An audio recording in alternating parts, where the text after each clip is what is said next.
Hi guys, it's Tina. This is take 5,697 of how I make a pad. I've had requests for how I make it. I make it a little bit differently than most people I know. It's just easier because I have some vision problems, and I will try to show you. It's going to be difficult because of my machine and whatnot, but I'm going to try to show you how I make a pad. Amy Nix has an excellent video. It's a two-part series, or two-part video, I think. I don't remember, but I learned how to make a pad from her. I just switched it up to suit me and my personal vision problems and just things that I think are easier, especially for a beginner. But I continue to do it, even though I know how to do it, just because it is so much easier. I'm going to stop babbling, and I'm actually going to tell you. So the first thing I do is cut out my core. This is just regular old Zorb. You can use anything. Toweling. I found people use toweling or old sweatpants or whatever. Upcycle, you know. And, ooh. So to cut out my core, I use my pattern. You know what? I'm going to do a video on how I make my patterns too. Again, it's a derivative of Amy Nix. So the only thing I do a little bit differently is I put the turning tab on the actual pattern. If I don't do that, I tend to forget, and I just sew right over it, and then I have to seam rip. Also, I cut the core out of the pattern. I'm horrible at keeping track of things, so if I just have one piece for the core and the actual pattern design, I'm golden. I found myself looking a lot for the core piece. It would slip away. I would have no idea where it was, so I'd have to kind of wing it. So I discovered that if I just cut it out of the actual pattern, I can trace the inside. I also use a marker on my personal pads. I use a fabric pen when I'm making for other people, but this fades so quickly. Sometimes I find I have to do it 3 or 4 times. And again, these are washable Crayola markers. So what I do is I just put the pattern on here and I trace the inside and cut it out. That's my core. I have already done that right here. Only I used a pen on that one. So then, to try to save time, I've already cut out and pressed all of these pieces. So then what I do, and this is what I do a little bit differently, I just cut out squares. This makes for more waste, but I always find something to do with the scraps. I do I sew them together and make a patchwork pad. I stuff them in my unsponges. I use them. I made my dog a dog bed with them. I find stuff to do with my scraps. I am not wasteful, even my Zorb scraps. So I just make sure that the square, and this is not going to be a fussy cut, so I just, you know, fussy cuts are even more wasteful, but I hate fussy cuts. And a fussy cut is where you're placing the pattern so it gets a certain part of the print. This is just a swirl that I bought, and the actual print is facing down. So then what I would do is just make sure, this is how I do it differently. I just make sure the whole pattern fits on the square.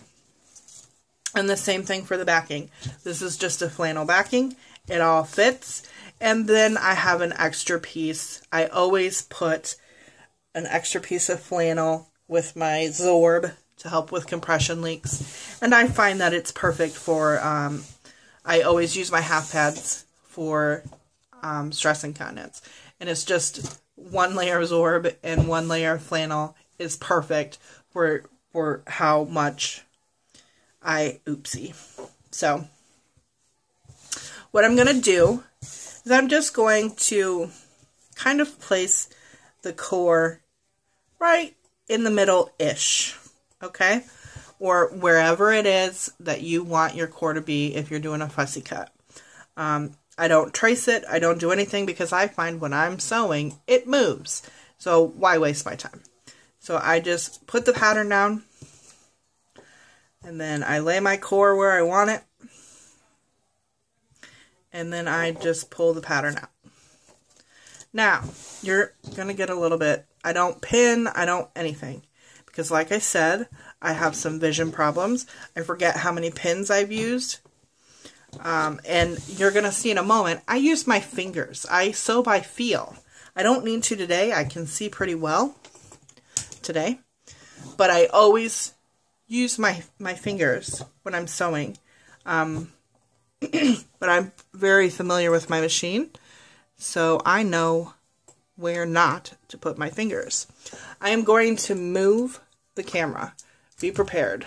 You might get a little seasick. Okay, that should be about good. This is going to be a long one.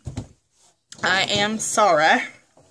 So, let's move you a little bit.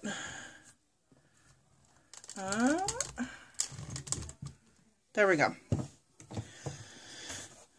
You might not be able to see it because of that dang light. But I pick, on my machine, I pick number 16 for the core. Just because that's what I like. Okay, let me make sure my threads are where they need to be.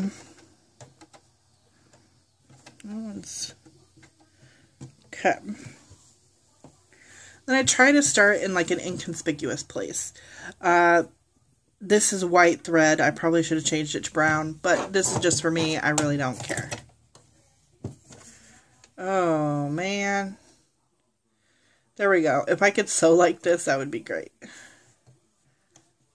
I wonder where that light is. Let me pause it and see if I can cover up that light. Okay, so we are back. It is much later in the day. My phone has died a couple of times. I've had company, but we're back. So what I do, like I was saying, is I use, on my machine, it's number 16. It's kind of a zigzag decorative pattern. And I've covered up the light, so hopefully you guys can see. But I use my finger when I'm sewing. And I put it up against, up against, uh-oh, I didn't think this through. There we go. I line up my core with the outside of the foot. And I sew by feel, so my finger stays right here most of the time. And I feel that core with my finger, and it lines up. This works for me because I am very aware of where my hands are. I would never suggest to anybody else to put their finger up that close to the needle. But this is what I have to do because of my vision problems. So, we're going to start with the needle down. And I usually start in a position, especially on a pattern, like a character print or things like that. I try to start in an area where if I'm using black thread, I'll try to start in an area that has black on it so that you can't see where it starts and ends. I mean, you can if you really look, but it's not as noticeable. This is just a pad for me. I'm not worried about it. So I'm going to start sewing. It's going to get loud. I'm not going to pause it. You're going to be with me the whole time. I have no idea how to speed stuff up, so grab a drink.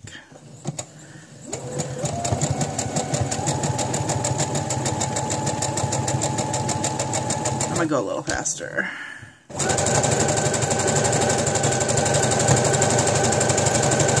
Okay, now I can't feel it anymore. So I am going to slowly start turning it. Yep, I'm going off track here, but that's okay because it's just for me. Lift, let go. Lift, let go.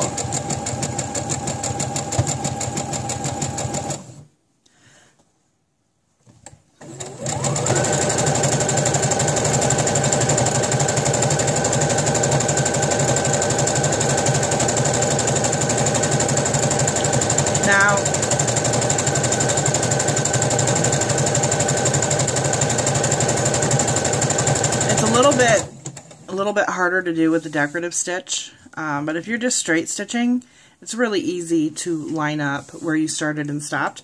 I do not backstitch at the beginning, just because that's how I do it. I would suggest that you do, but I always sew over at least 2 or 3 stitches where I started.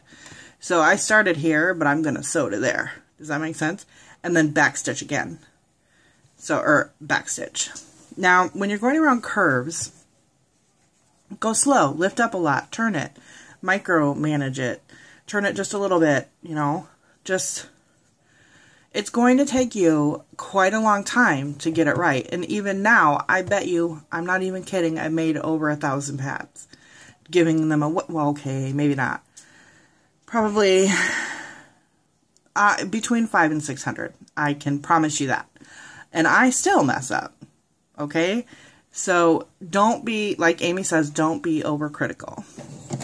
It's going to get loud again.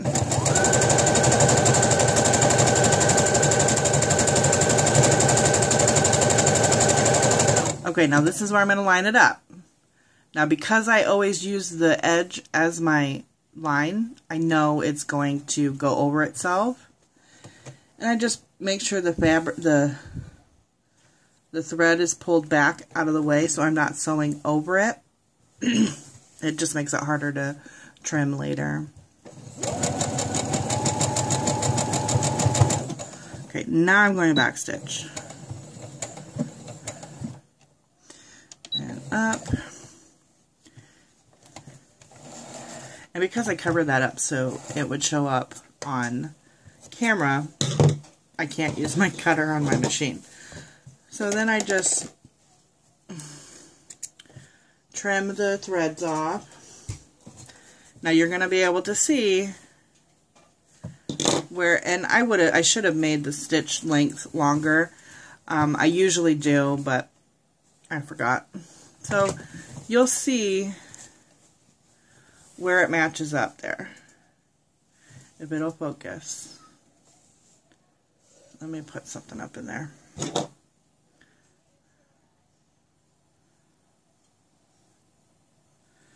Focus, focus. Nope, it's not going to do it. Anyway, it's not too horribly bad. It matched up pretty well. Oh, there it is. See that? Matched up really well. I'm quite surprised. So, but you're gonna get that. That's why I try to start in an area that's the same color as whatever thread I'm using. And usually I would do a curve, but as this is for me, I don't really care.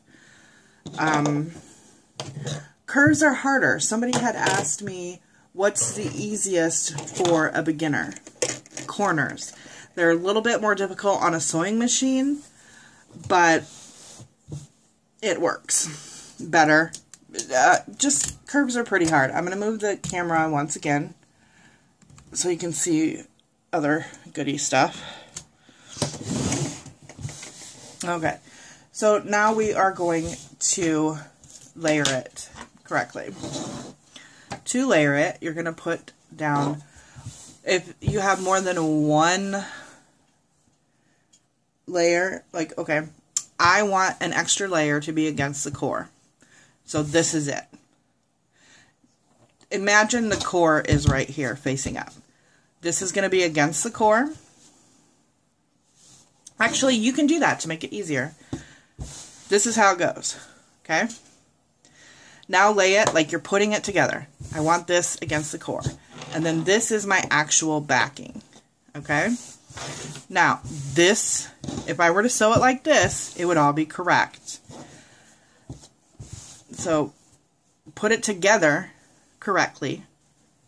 And then, all you're going to do to make it right, like if this had a pattern on it, it would be facing up because that's what I want to see, and this is how it would look. Is that making any sense? I don't know. But pretend this was all cut out and sewn together. It would be correct. If I had a pattern on the back, let's just say this piece of whatever, PUL, this is going over this. I would place it like that because together it would be correct.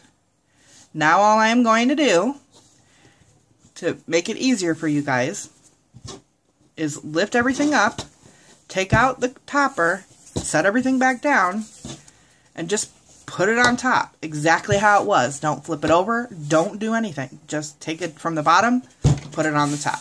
Now you're ready to sew.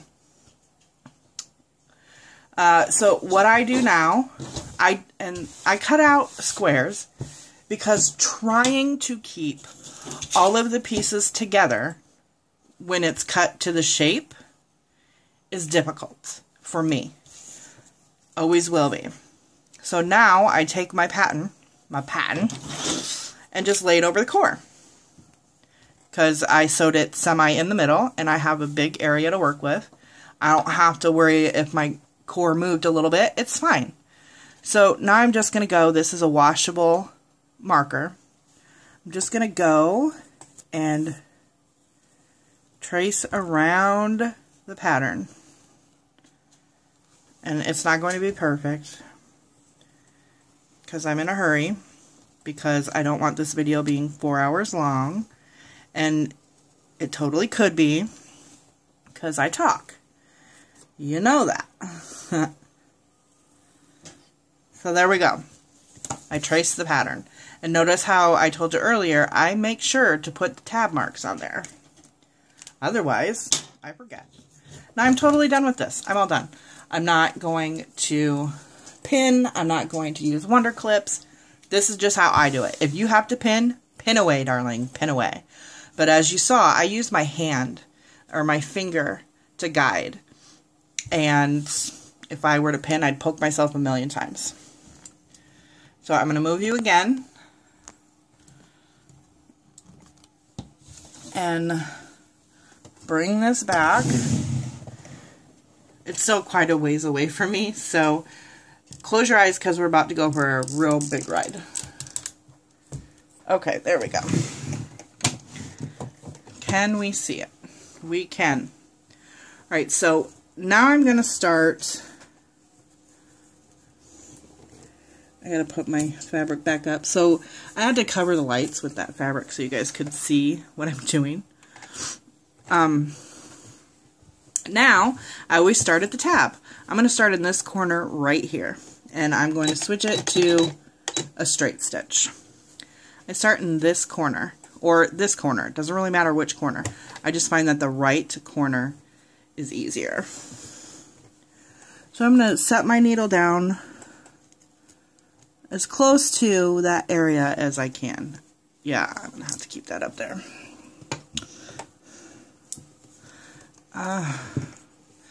It came off, I'm sorry.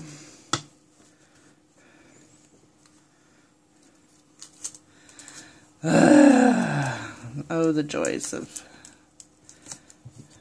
Okay. So it's in that corner. I'm going to put it...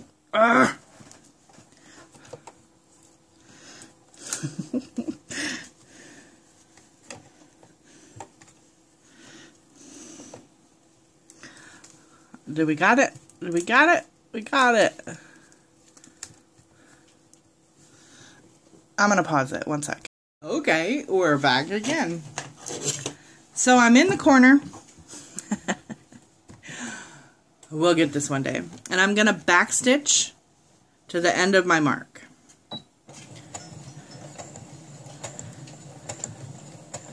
I counted 5. I could be wrong.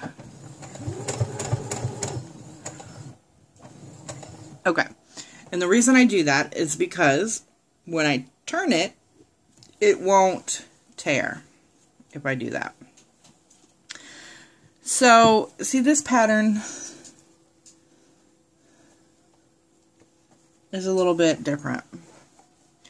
I don't know why I made it wider, but I did. So now I'm going to, I don't have to use my finger, because I keep this edge of the foot along the core until I get down to the wing. And then I follow my mark.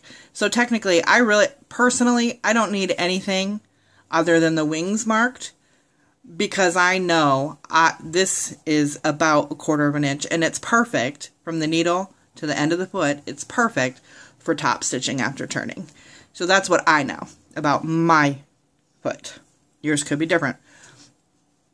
So we're just gonna, okay, this is an area where I'm gonna stop, lift up the foot, turn it just a little bit. Stop, lift up the foot, turn it just a little bit. Stop, turn. Okay. Now I'm going to start following the line.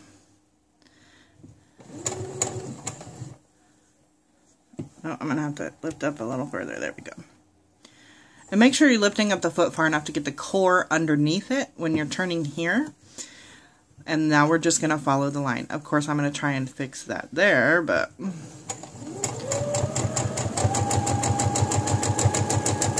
it's really hard to do. Because it's not as light for me as it is for you. So it's hard for me to see that line right now. But I think I'm doing okay.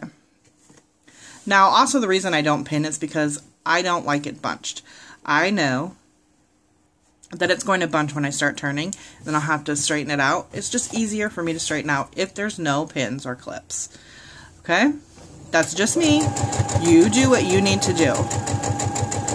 But I find with the fabric cut out in squares instead of the exact shape of the pad that I want, it is so much easier. And like I said, I use the scraps for a lot. There's nothing is being wasted here. So, okay, I'm going to turn it again. Now, another little trick that I do, it's not perfect, but I'll see, like over here where I started that wing, I'm going to just, right there, I'm going to try to eyeball it and stop there. Boom, right there. Now I'm going to start turning. I'm going to turn it again. Okay, now I'm at a point where I can start using the core again as the lead. See, my pattern is wonky. I don't know what I did, but it's a little bit wonky. We'll go over in another video how I made that pattern too. I mean, just out of plastic. We're not going to reinvent the wheel. Again, Amy Next has an excellent video on how to create your own pattern. So now I'm going to go up the tab. I counted 7. And now I'm going to go back 7. 1, 2, 3, 4, 5, 6, 7. Up. I'm just going to cut. Ooh, that's a little close. I probably should have pulled it out a little more. Crap. Nope, there we go. Okay. Let me fix this so I don't lose it. There we go. Now, we might be able to work with that. I won't have to move you again. I'm just going to leave those because it doesn't really matter. Now what I'm going to do is get my good fabric scissors and cut. I go down into the corner. I'm going to go a little bit closer to the thread than that. Just a little bit. And then just cut away about, personally, that far from the thread. Can you see that? Any closer and your fabric could kind of split away when you're turning. And I learned that from experience. I'm going to go ahead and pause it and just get the rest of it off and then come back and show you what I do next. Okay, so now what we have is all this extra fabric. Like I said, what I do is I'll cut it up and stick it in an unsponge for myself. I made my dog a bed out of scraps. Or I will take these bigger pieces, make them strips, and sew them together and make another pad. much like Amy's patchwork pad. I'm just going to set it off to the side. My scrap bag is buried. I have lots of things planned, guys. So, all of this, we'll go ahead and clip those threads. I mean, they don't have to be perfect. We're going to bury them anyway. So, the reason we stitched up the side of the tab is that when I'm turning it, and to turn it, you go, if you put it together the way I showed you, you're going to turn it between the top and the very next piece. Okay? So I'll go all the way down. Let me move the camera again. I'm sorry. I just keep getting comfortable and that's out of view. So I will go all the way down, tuck the wings in. I'm not like turning the wings, I'm just tucking them in. Okay? So now I'm gonna like pinch the fabric in my fingers and push my thumb through. Sometimes you've got to really work it. So I always go from the furthest distance away. Now, as I'm pulling this through, this is really wreaking havoc on the corners of the turn tab. That's why I stitched it, to reinforce it. If you don't reinforce it, I learned this the hard way. I made several pads and sold them, and they came apart and I had to replace them. So this is just a little trick. Oops, I didn't catch, I cut too close. A little trick to do.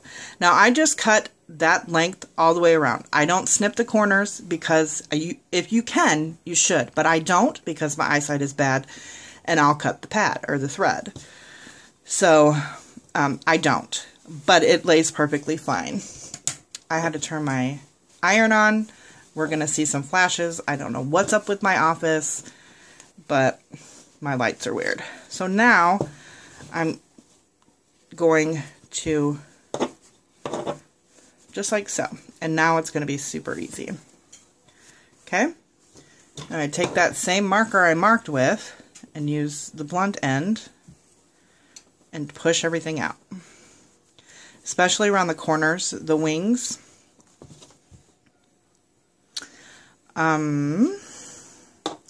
Again, right behind that top piece of fabric. Now, I cut too close, so there's a hole in it, but it's the wing. It's not going to matter. Plus, it's for me. If I were selling it, I would sell it as a second, but it's for me. And it's a wing. I'm not going to bleed off the wing. If I'm bleeding off the wing, I'm wearing it way too freaking long. So, there we go. Now, because I want to show you the right way to do it, I'll do everything. But at this point, I would just top stitch and be done. Because it's for me. But if I were making to sell, or making because somebody ordered it, I'm going to actually do what you're supposed to do. So you go like so, all that's out. Now I'm just going to, again, between the top and the very next piece, I'm going to push that turn tab in. And because, again, I reinforced that side, basically all I have to do is pull it now, and it will straighten itself out. Kind of like you're snapping a belt, you know? It's perfect now, okay? And I just left it there. It's not going to hurt anything. It's just a little bit of extra fabric. If anything, it'll help absorb it just a little bit more. So let me grab my ironing board. And now if I had WinPro, I'd be very, very careful. But this is just cotton and flannel, so I'm not concerned about it. I have my iron set on the cotton setting, which is about medium. I'm just going to press it.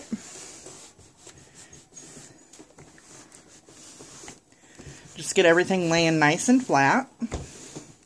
I like how this print turned out. Woot! Now, at this point, if I were doing a tag, I would take the tag, I would cut a notch in light, regular, heavy, or overnight. I would cut a notch, and then I always put them on this wing right here. So I would iron that on or stitch it on, whichever tag I'm using. I love my iron-on tags, so that's what it would be. Now, this, when I ironed it, went in a little bit. So I'm going to go in there and push it out. And then quick run that iron over it and try to get it to stay out. It doesn't, if I were selling it, I would want it looking pretty perfect.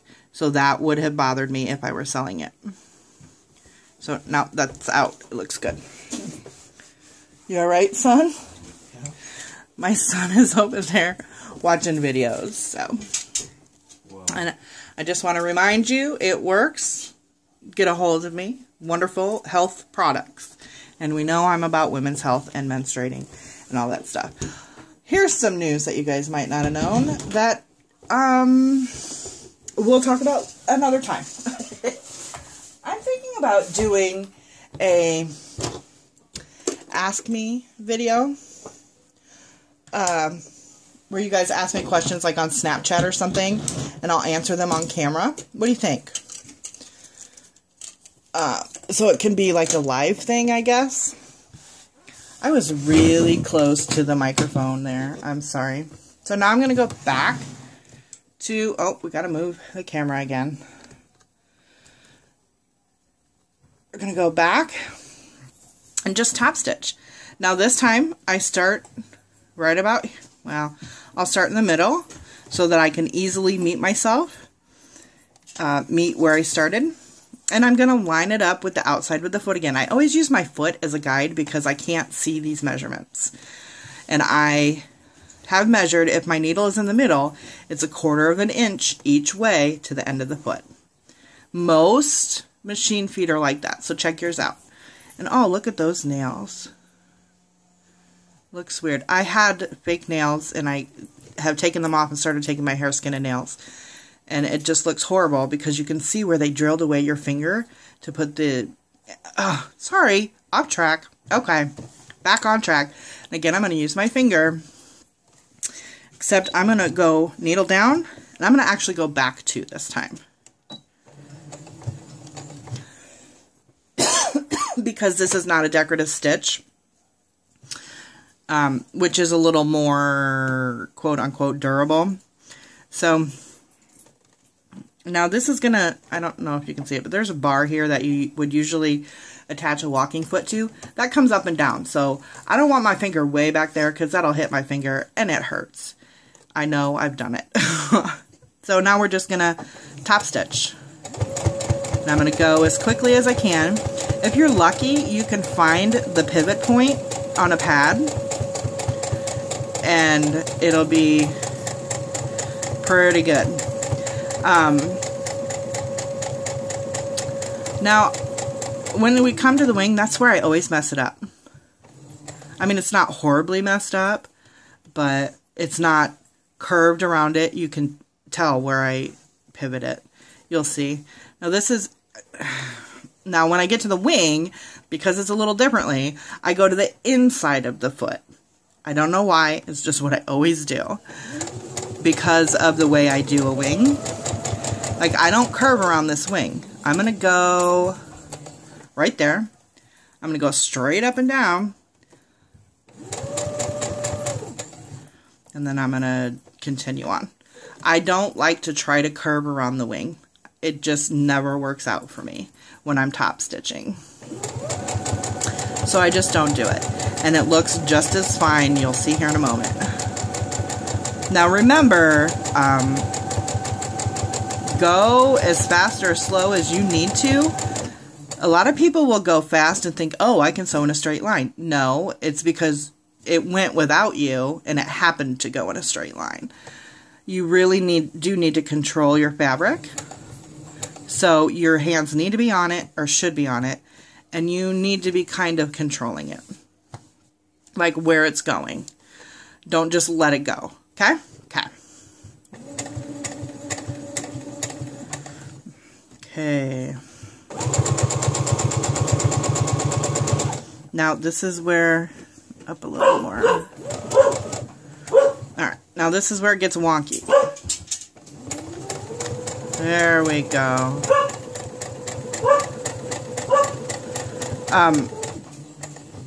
We have an empty home next door, and it's an open house, and people are coming in and out, and it's driving the dog crazy. Woo! That was a little fast.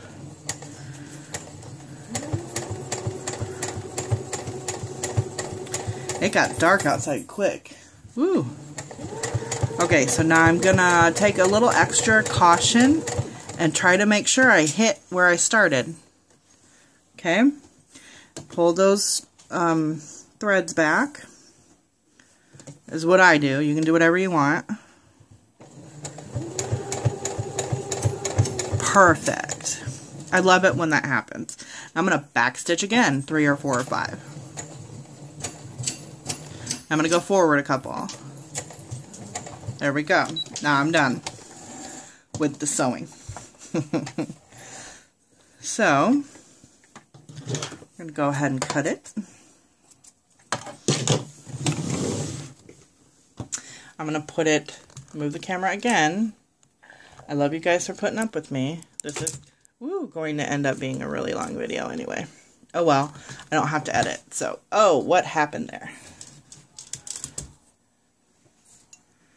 There we go. Okay, so now I'm going to trim these up. And I used white because I knew I was using a black background. Otherwise, I would have done black on the bottom. And probably a chocolate on the top. I have lots of threads to choose from. But I wanted you guys to see it, and again, it's just me. So now, I don't know what happened. Well, I do. I was busy talking to you and not watching. But usually, if I'm using my foot as a guide, this is really, it's pretty even around. But I was talking to you, looking at my camera, making sure it's on there. So... that sounds horrible, but it's not too bad. I'm going to go ahead and just use black. No, you know what? Let's do brown.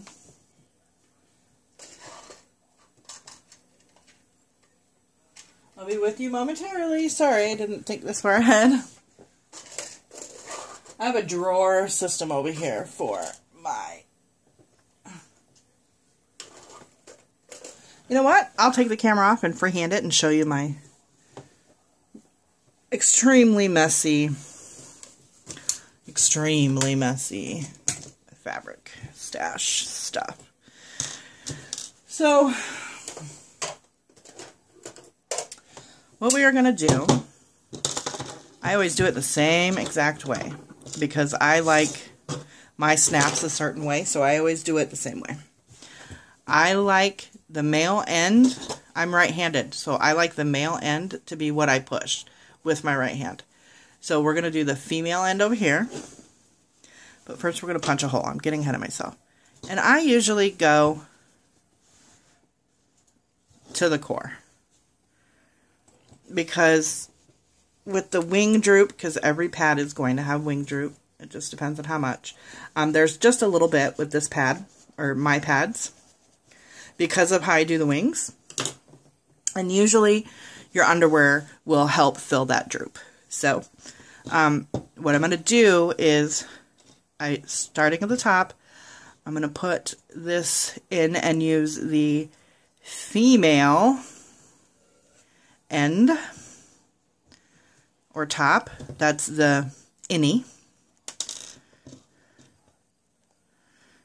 Do you guys know what an innie and an outie is as far as snaps? Also known as the female end.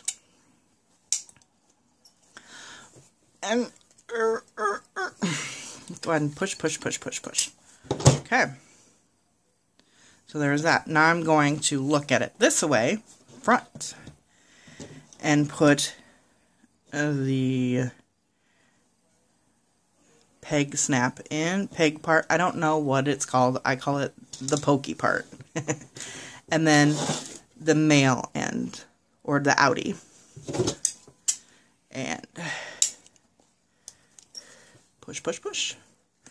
If anybody wants to send me a tabletop press, because you're awesome and I'm kind of awesome, that would be, oh, I don't know, awesome. I like green. So then I check out the snap, and usually my label would be right here. I would have already ironed it on. I think I showed you that. And my snap works wonderfully. I usually test it a couple times so that it's not so tight. There we go. Perfect. Now the droop, not so bad. I don't know if you can... And what there's just a teeny tiny bit. I'm not going to lie, I'm not perfect. The underwear will take care of. So it's going to be pretty snug on your underwear. And this is my half pad pattern, which I use for bladder incontinence. Alright, so that's it. I am going to stop this video. If you have questions, find me on Facebook. Friend me. I'll answer anything that I can. I know I do mine a little bit differently. But, oh well. Thank you for joining me. And as always, have a wonderful, wonderful day.